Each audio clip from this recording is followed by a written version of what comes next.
So this is Unfragmented, inspired by Colossians 1:16-17.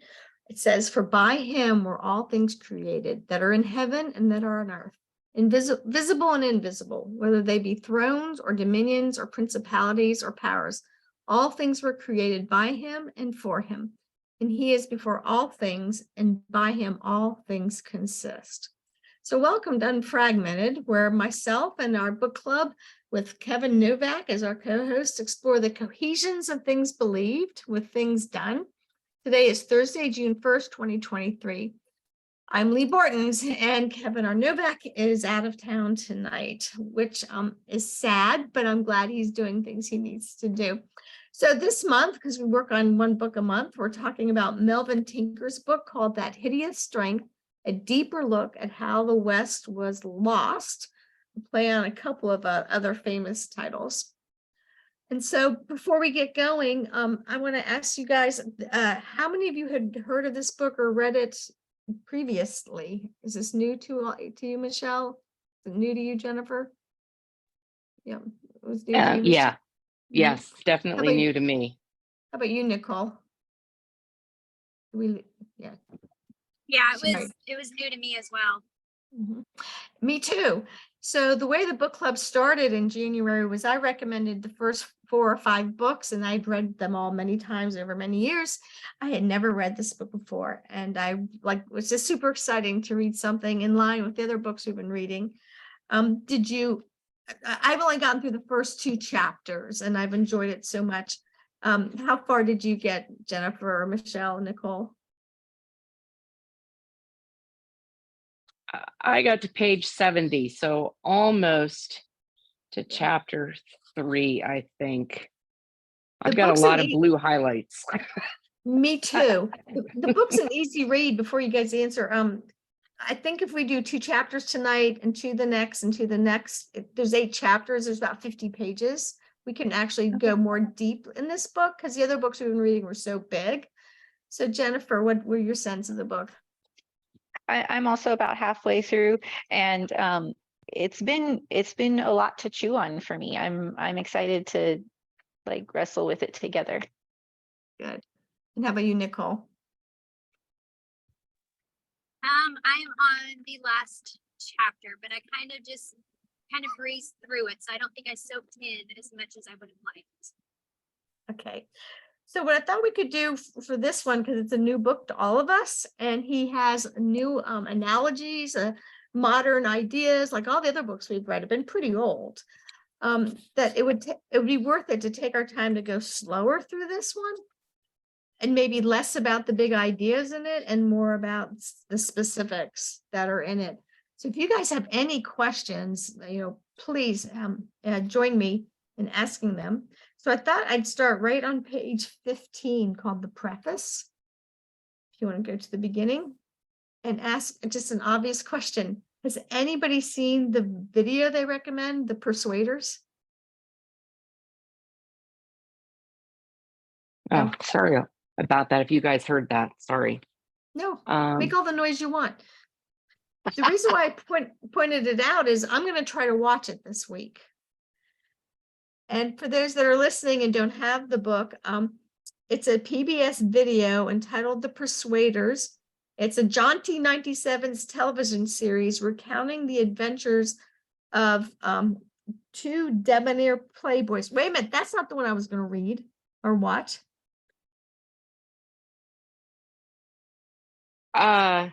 No, that's not. It's saying this isn't that jaunty television series. And I had that underlined to watch it as well.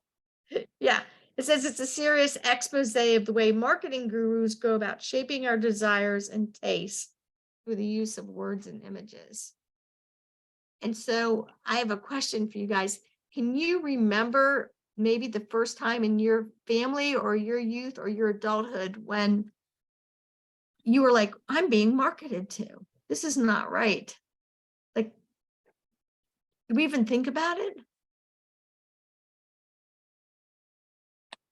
I don't recall thinking about it until somebody made that point to me that I'm being marketed to. then I started to watch and pay attention. And I can't remember when that happened. I know I was young though,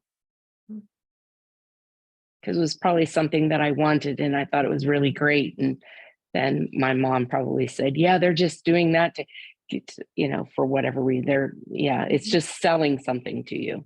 Mhm. So maybe your mother. Yeah, so I'm old enough to remember that gun control began in the United States as a topic when this Disney movie came out called Bambi. Mm. And Bambi's mother is shot. And it was my dad would always read the newspaper to me and talk to me about things. So For me, it was like on a social level. I remember, and you probably remember this commercial too, Lee, is the American Indian going down the river, and it was just completely polluted. And then they do this last close up of him with a tear going down his cheek. It was very impactful because it made me stop and think about pollution. that ad launched the environmental movement. Yeah. And so I think those are things that, like, all of us watch a lot of media now, and I don't think we often watch things and go, that was new. That's the first time, to look for those things. Yeah. So I Which remember. actually is, oh, sorry, go ahead. No, go ahead. I was going to say, which is that springboard of, I think it's somewhere in chapter 2 or chapter 3 about using media as a way of persuading us into changing the way our culture, changing the way we think about things. Mm-hmm. So I'm old enough, Michelle is too, I think. Do you remember when TV ended at night with the Star Spangled Banner and it turned off at midnight? Yes. And then the opposite end nobody really talks about is the only time it was on in the morning, because everybody should be at work, was Saturday morning when they started children's cartoons. They didn't even have morning TV. And I can remember, I can just see my whole family. My dad was sitting in his chair and us 4 kids were on our floor. And for the first time, there was a TV ad marketed to the children in a way where you wanted to ask for that toy for Christmas. And my dad stood up out of his chair and just yelled at the TV, "Thanks for making my life so much harder." Yeah. We don't know, do we? No, nope. And I was thinking of, where I lived in Pennsylvania, we couldn't have antenna television. It was cable. So I couldn't figure out what all this brouhaha was about having cable TV in the early 70s, mid 70s, because then it became this pay for, and yet where I came from, if you wanted TV, you had to have cable. You had no choice. You didn't have a choice to sell us those toys for Christmas. It's really changed a lot over the 60 years I've been alive. Okay, so any of you other ones, do you have something in the first preface or first chapter? You all said there was really interesting things that you want to bring up.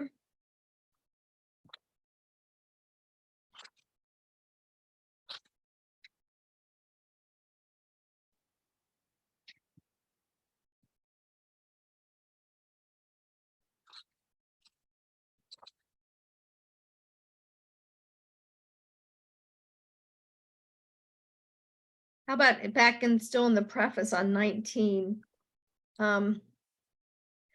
He makes it there at the top. He says, "This is the machine which drives much of the political correctness, which is stifling free thought and speech in our society today, as well as providing the philosophical matrix of much of the gender agenda, homosexuality, and transgender issues, and much more besides. I shall argue," meaning in this book, "that this, Marxism, is a hideous strength. a particular manifestation of the principalities and powers seeking to dethrone God and destroy man.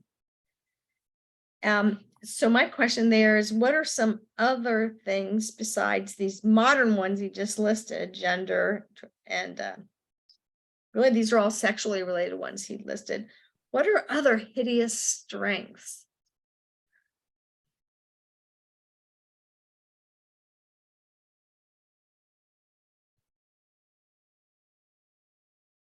Smartphones.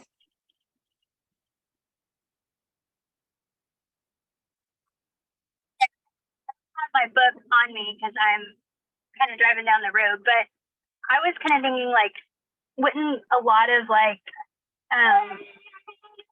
things just, you had mentioned gun control, but just kind of a lot of other political things in nature, like our view on,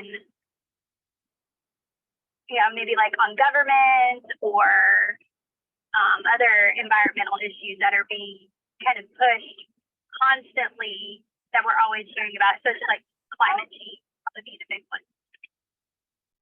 Good. Yeah. Well, and the one I opened up with, marketing, just for the sake of marketing. And what about, that women with, or single women need to be married to the state because they can't possibly have a family that would help them.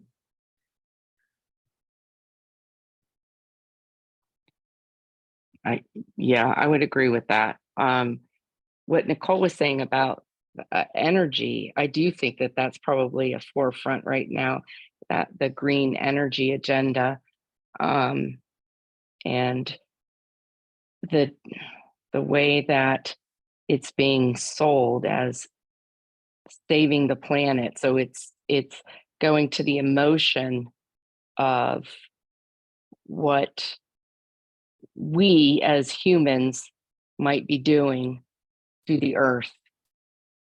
But then there's not that other side of it is what are we doing to the earth to get that green energy, that quote unquote electricity, to make that electricity. Mhm.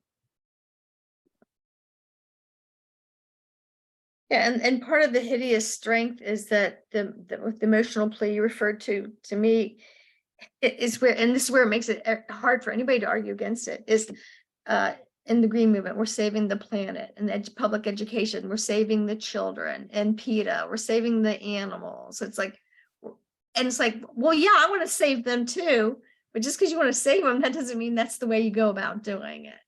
And that's like the fallacy that these persuaders have made it difficult for us to even think about because we're bombarded by these Marxist ideas. So I just really enjoyed the preface. You said you had a lot of blue marks, Michelle. You want to tell us any of them? Read us one of them. Yeah. So there was one, let's see, we went to gosh, I feel like when I write these down, they make sense. And then when I try to go back to them, they don't make sense. So trying to figure out what the context is. Well, let me look at chapter 1. So, oh, here was one. What characterizes modernity? Modernity, I think, is just this idea that men, it's on page 26, that Okay. men need not submit to any power, higher or lower, other than their own. So it was in the paragraph, it was in the introduction. Yeah. So why'd that strike you? What were you thinking?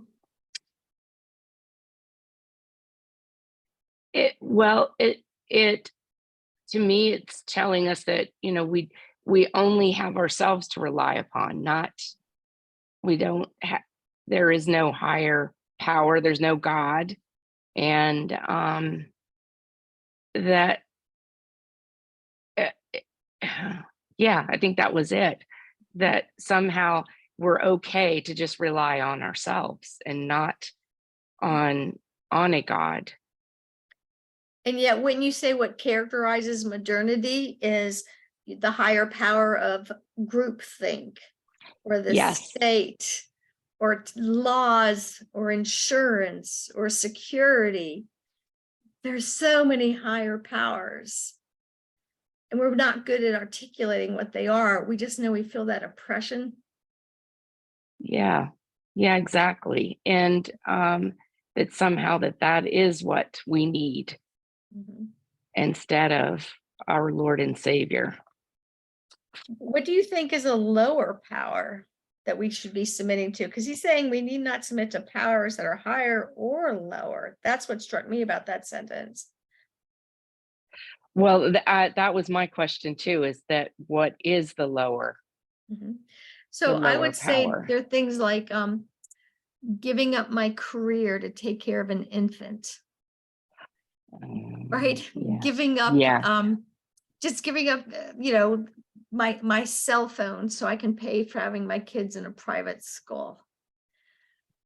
Right? Those are things that are lower, that are powerless, that we're supposed to sacrifice for. And our modern ideas have said, no, you don't need to pay attention to them either. Mm-hmm. We've got that taken care of because you can put them in public school. Mm-hmm. And we have the pre-K programs that we can put that you can put your student in. Yeah. So I thought also, besides watching that Persuaders, it would be good to go back and reread that Hideous Strength, which these ideas are coming out of. Have you read that before, Jennifer? I haven't read his trilogy, and if I understand it right, the Hideous Strength is the last book in the trilogy. So I was thinking about that and wondering if I spoil the rest of it by starting with that one. No.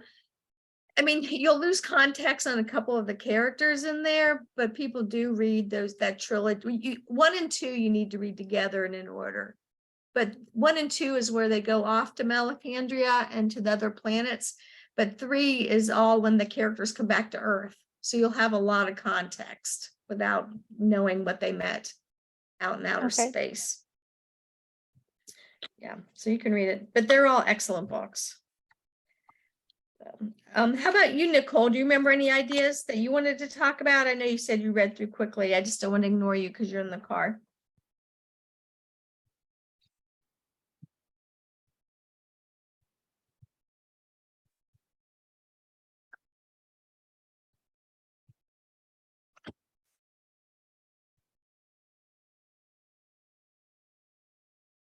Can I hop back to the preface, Lee?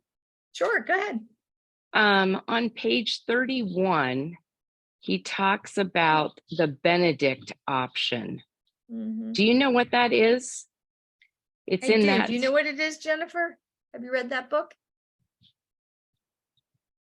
I am looking for where we're at. You said it's on page 31? 21. Yeah. Oh, 21. Oh, okay. Yeah. Let me just catch up. So it's a book out right now by Rod Dreher. And I don't know that the idea of the Benedict option originates with him. And I do not know if Melvin Tinker agrees with it based on his comment here about it. I recommend that you read it. Okay. So many good books. But a better book is Anthony Eslin's book, Out of the Ashes, which is addressing the same issue as the Benedict option, but what I think a more Christian answer. So either one of those books is good. And what the Benedict option is saying, he's referring to the monasticism of the Benedict priests and monks who withdrew from society and sheltered themselves in a building.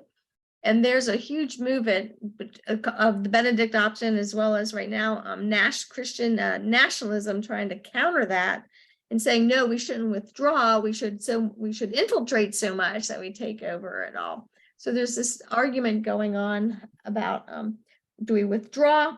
And Rod Dreher's main argument in there is that we need to redraw for a Sabbath, that somehow we've got to get our families are so inundated with the evil that's out there that the only way to do it is to take them totally out, give ourselves a break and then go back in.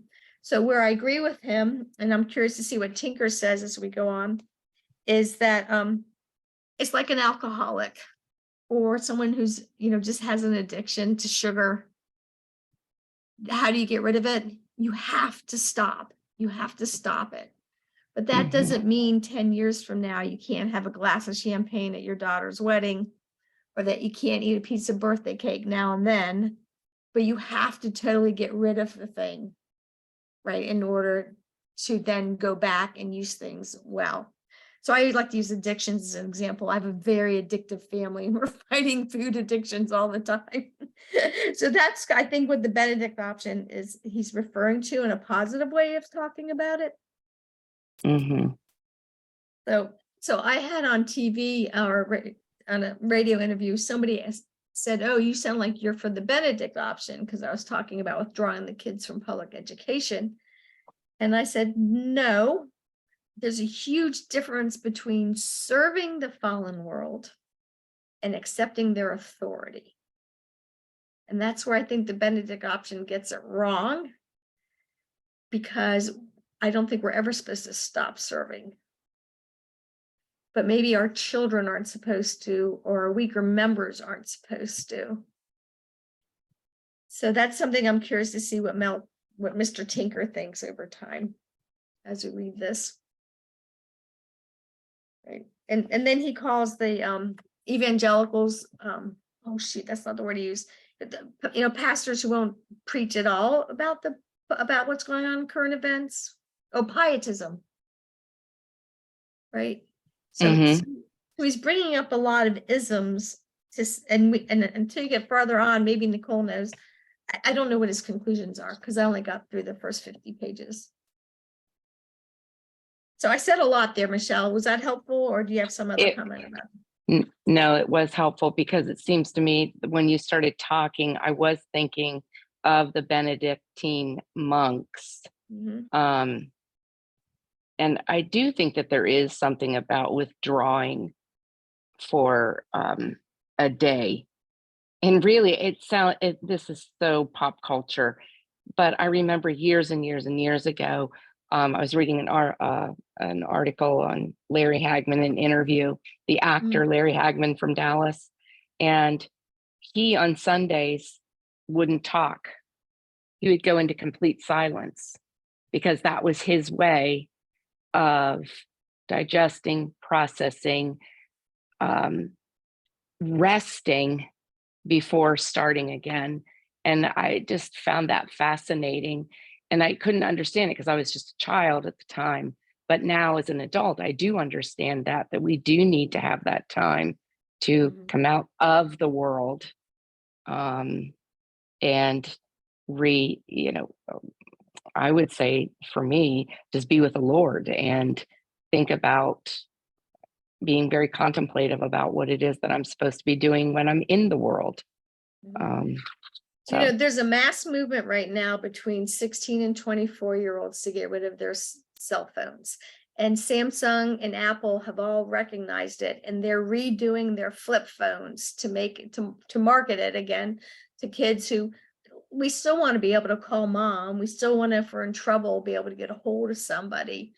But they're about to launch a whole line, they being all the media companies, are about to launch whole lines of phones that do less, because the young people are sick of what's going on. Wow, that's reassuring. That sounded sarcastic, but I meant that honestly. My husband was actually looking at getting one of those, and the only thing holding him back was that I don't remember which one he was looking at, but the particular one did not also function as a camera, and he does so enjoy having a camera always at his fingertips, so he decided against it. But I thought that was interesting that we're going backwards now. Yeah, I think it was a Franciscan Catholic church about 2 months ago. A whole bunch of the students signed a pledge to not use their cell phones anymore, and it just has taken off like wildfire across the university, the private ones. Well, I'm not hearing the state universities. So, Lee, what was the name of the book by Anthony Esolen that you mentioned? Out of the Ashes. Out of the Ashes. Okay. Thanks. How do you spell his last name? Esolen. Okay. He should pay me. I advertise his books way more than any of mine. Oh, that's so funny. So the only book Um, of his I've read is the 10 Ways to Destroy the Imagination book. And I found him to be a very sarcastic writer, which I struggled with. Does he write that way in all of his books, or is it just that No, one because of the just that one. title of that? Okay.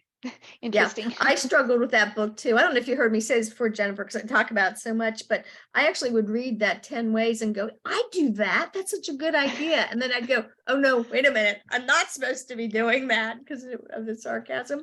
But no, Out of the Ashes is just as witty, but not sarcastic.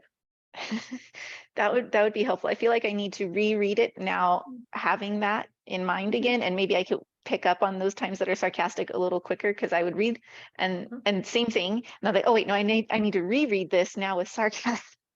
Yeah, I found it difficult and had to read it in bites, but boy, I cried through that book. It made me repent and repent and repent. So I'm looking forward to this book doing the same thing. I didn't cry in the first couple chapters, but I sure underlined a lot of stuff. So in The Abolition of Man on page 24, another Lewis book, I underlined the quote from Lewis: "The power of man to make himself what he pleases means, as we have seen, the power of some men to make other men what they please." I underlined that too. Okay, Yeah. why? What were you thinking?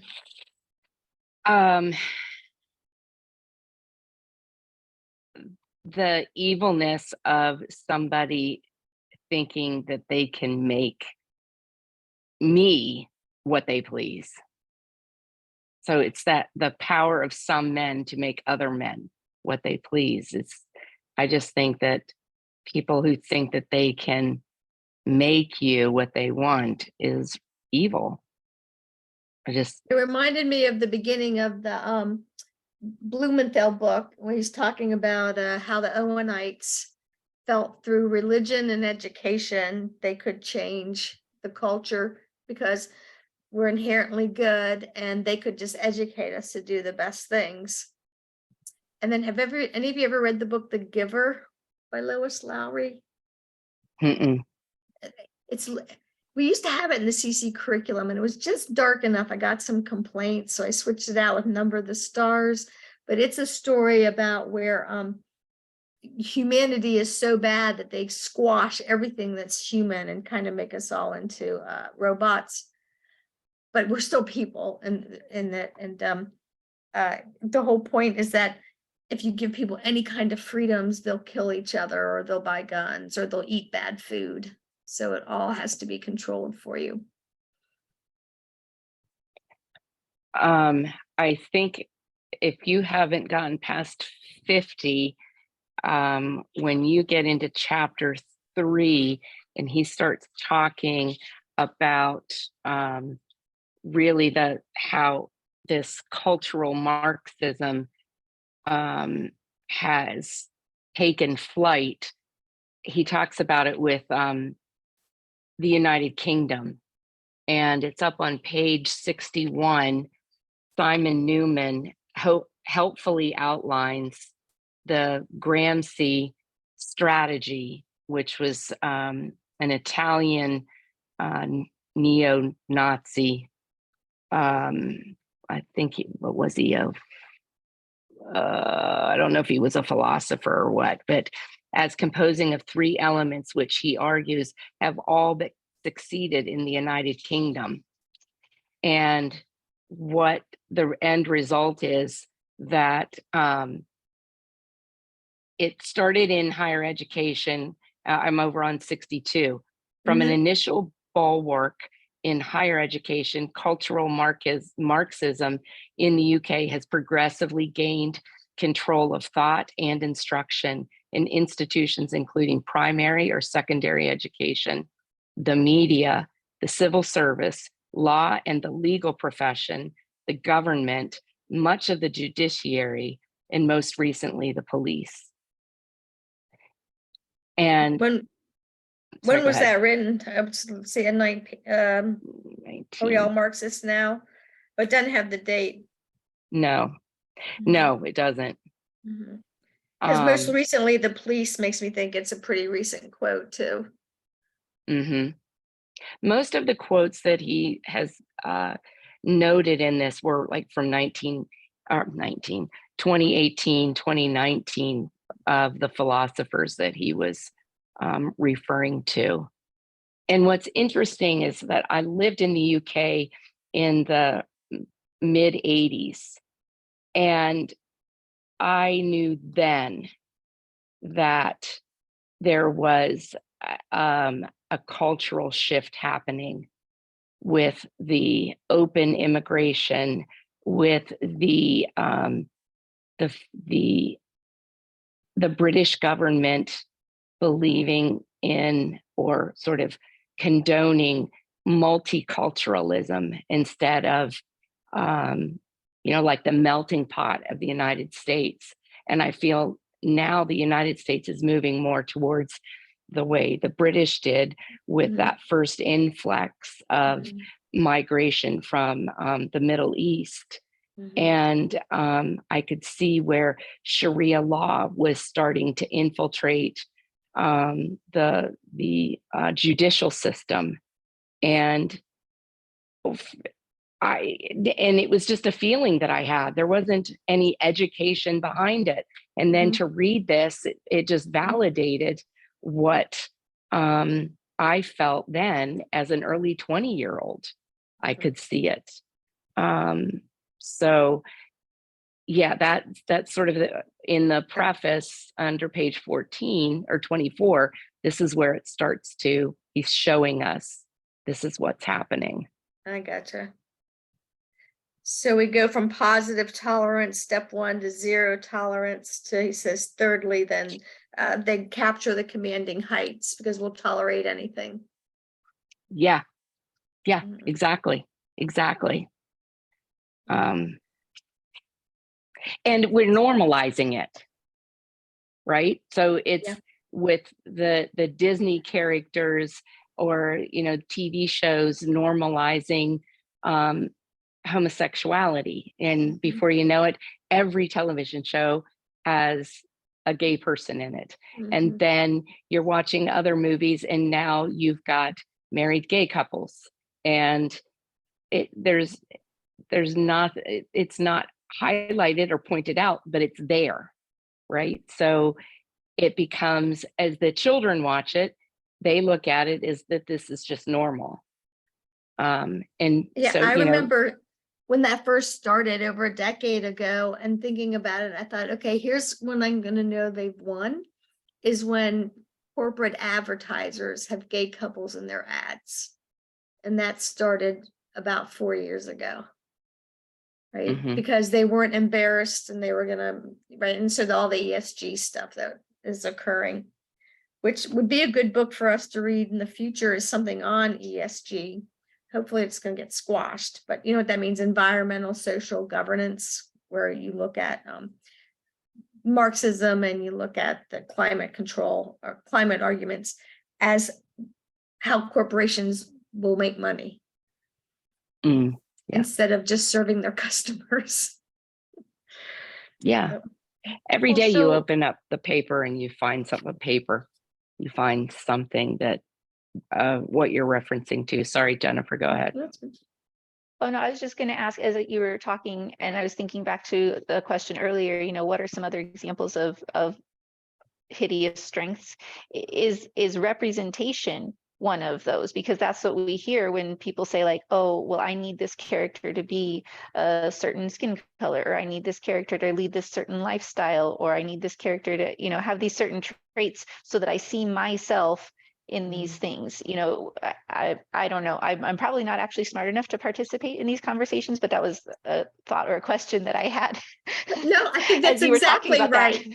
No, it's exactly a good example, Jennifer. Representation. So the thing I'm liking about this book is it's bringing back all of Lewis's ideas to my mind, is reviewing, the crux of them for me in one single book. It's like, I want to start now when I hear these things, these representations or whatever it is, I just kind of under my breath go, well, that's another hideous strength. I want to start saying that so that people go, what are you talking about?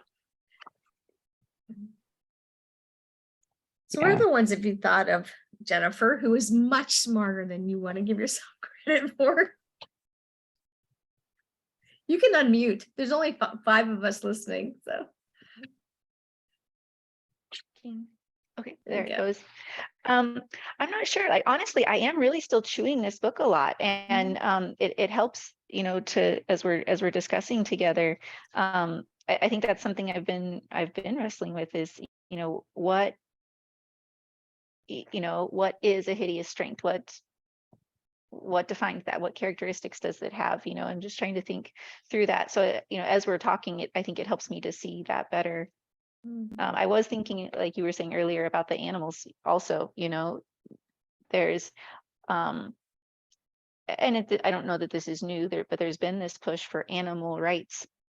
And it's been interesting as I've gone through this book, having just come out of Challenge A and doing Fallacy Detective in second semester, to see, some of the parallels and in there, I don't remember which fallacy it was under, but one of them was talking about an animal rights thing and giving these apes, the same rights and like taking them out of zoos. And we just had this, fun conversation together. Like, what would that really look like if we really gave animals the same rights that we had? But I don't think that's thought through, but it's always, well, and I think it kind of ties in with this quote on page 24, where the power of man to make himself what he pleases means, as we've seen, the power of some men to make other men what they please. I think people say, if you don't agree with me, then you're wrong. Oh, they kind of build it up like a straw man. If you don't agree with me, then if you're not for this, then you're against this thing that sounds really good. Like, then you're against the children, or you're against the animals, or you're against the environment. I don't know. So can I throw something out at you, which if people online hear this, they'll either like never listen to me again, or they'll think I'm a genius. I'm not quite sure which. So if you read Lewis's books about probably the best animal character ever devised, Aslan, he never once in the books calls him he or him. He's always it, because animals are not on the same level as people. We are he and she's.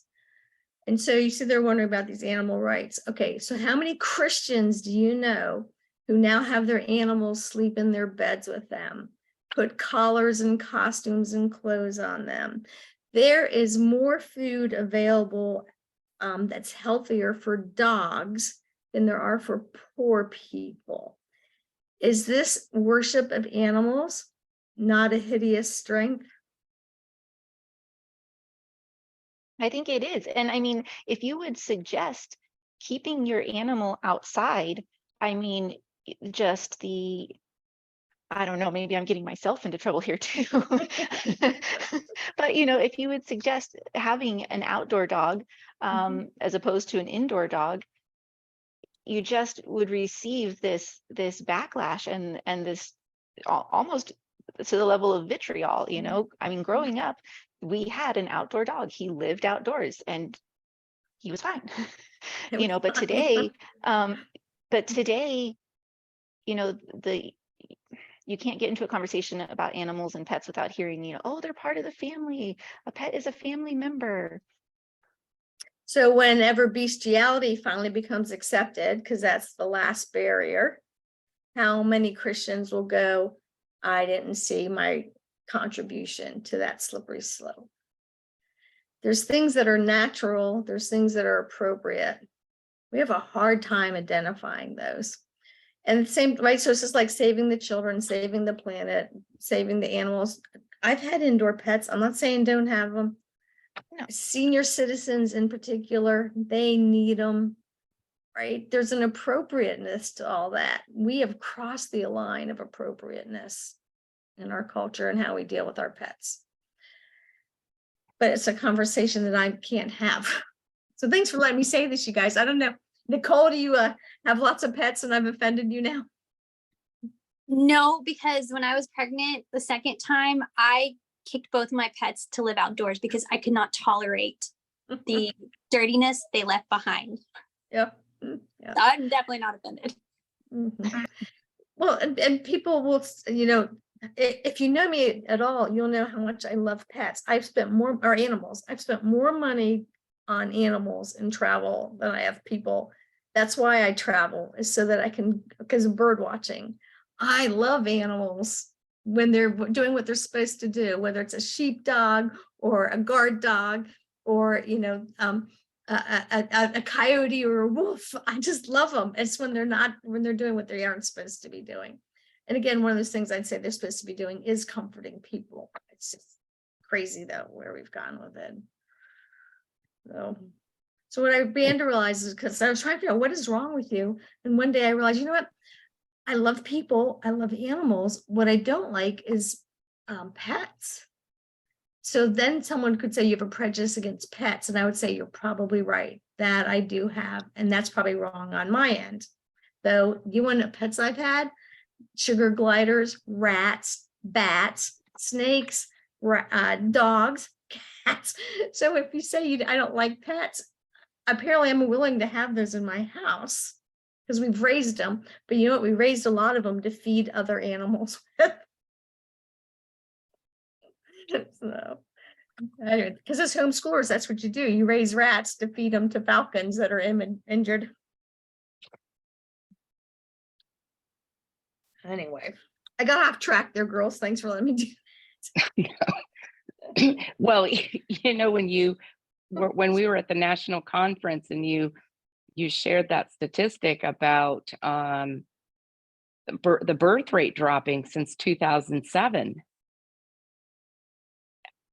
you can't help but, and I'll bet you could say the pet care industry started to boom after 2007. My sister-in-law was in the pet care industry for many years. She just retired out of it. Mhm. But it is a booming business. Billions and billions of dollars people spend or have spent in the last 20 years on pets. Well, and think about other industries though, they're doing like the same thing. So what about the car industry? Because of so-called safety standards and costs, cars have become birth control. People will say, I can't afford a bigger car. So 2 or 3 kids are what's going to limit us. Yeah. The numbers, right? There's all kinds of things being designed in such a way that it's discouraging people from loving lots of kids while they're so-called saving them. Mhm. Yeah, so we would in this room say that abortion was one of those hideous strengths, but would we go as far as to say, well, maybe birth control is also?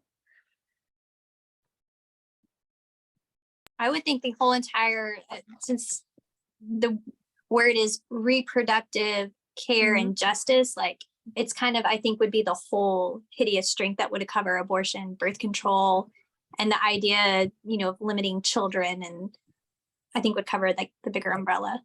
Yeah. Because once again, there's situations where like, I can't think of a single situation where I could approve of aborting a baby, but there's situations where a mother knows if I get pregnant, I will die. So I don't want to get pregnant in the first place. And yeah, my husband loves me. So maybe they do use some sort of birth control, right? The thing is, it's these lines that we cross when it's inappropriate are really difficult. And you know, it's just right. And I suppose people, if I knew more that people that had abortions, maybe there's some sort of situation that's so extreme, you know, that it had to happen. I don't know of any medically.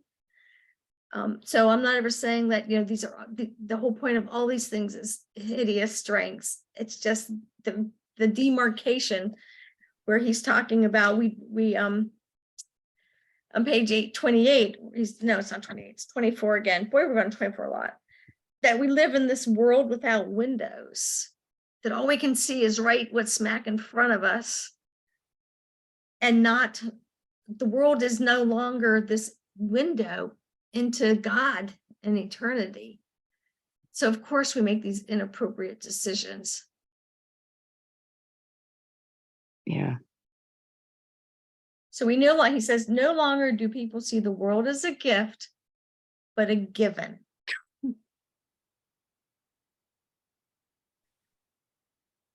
So.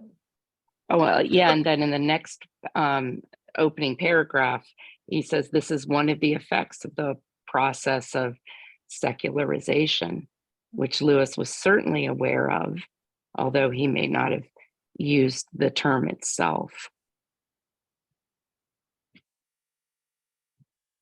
I'm assuming he's referring back to a world without windows. Yeah. So the sectors of society and culture are removed from the domination of religious institutions and symbols. In other words, it's a movement which takes place through the structure of society. Right, science, technology, bureaucracy, media. Mm-hmm. And religious ideas become marginal because they would take up so much of our time. That's secularization. Yeah.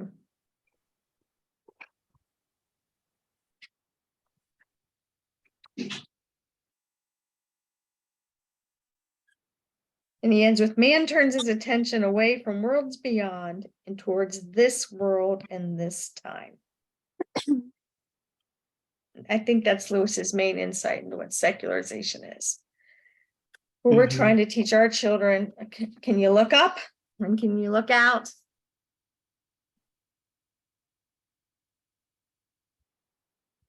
So the opening's pretty gloomy. Does it get better? It actually gets scarier. Does it? And I mean, you can see headlines just, when you open up your smartphone or you sit down at your laptop, there are literally stories that are coming out today that you can read in here. You can see it coming. I mean, you just see it. It's here. It's not that it's even coming. It is here. Mm-hmm. I saw this tweet today. Oh, where's my phone? It's a professor. She's standing in front of a screen of a lecture that she's giving. And I've got to find it because I can't, sorry, hold on. I cannot share with us. Do justice to it because I have no memory left. Oh. So this was what her speech was on. You just can't. And it was a meme that somebody put up, Groomer Awareness Month. And so it's a PhD, Understanding Resilience Strategies among Minor Attracted Individuals. Yeah, maybe pedophilia will go before bestiality, but we certainly are at the end, aren't we? Yeah. And it's because he gets to a point where he talks about the process is to redefine, to change words. And that to me is a classic example. You don't say pedophile because that is a negative. But when you say that it's minor attracted individual, somehow that's more normal. Or it could be construed as being more normal.